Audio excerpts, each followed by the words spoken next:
Welcome back to Auto Salvage Outlaws. I'm running into a problem. Yeah, I know the transmission mount ain't tightened up yet. Running into a major problem. I can put it in gear. It's a C4 transmission. I can put it in gear and it moves a few inches and then it just quits pulling.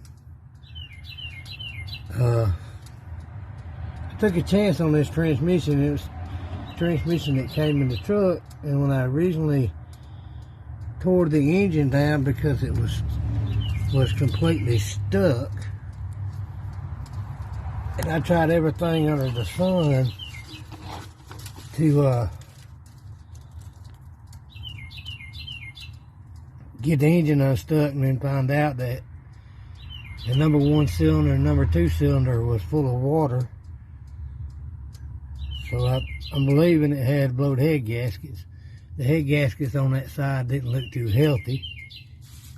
So I thought, well, maybe that's the problem. So I just took a chance on this transmission, and now I gotta pull it out. Unless somebody can tell me on the direction I need to go on this to find out how come it just pulls for a few seconds and then quits.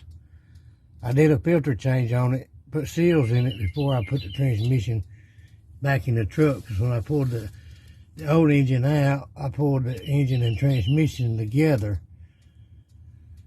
So now I'm kind of stuck in between. I got an FMX transmission. I know it's good.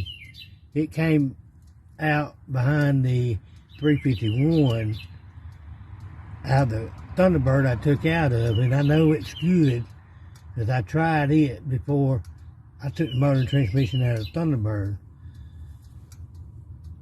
But my question is, if I use that FMX, if I can't get this in right without having to take it and have it rebuilt. And that's out of the question because it's not in our budget at the time. My next question is, if I use the FMX transmission, after reading online, it says I have to move the cross member up, I think, 1/4 inch. And I'm wondering if anybody else has been on this scenario before. I don't want to have to go cut a dry shaft. The Lord knows ain't no telling how much that's going to cost. And I'd rather not cut my dry shaft.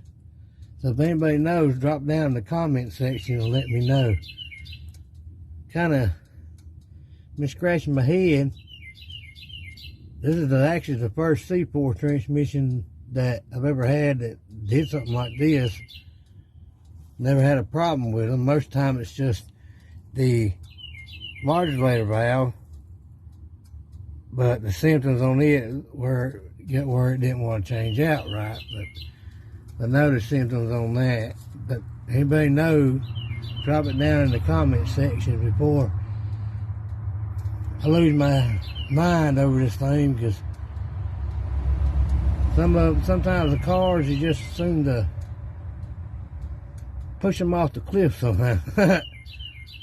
But if you would, drop down a comment and let me know something. Thanks, guys. Bye.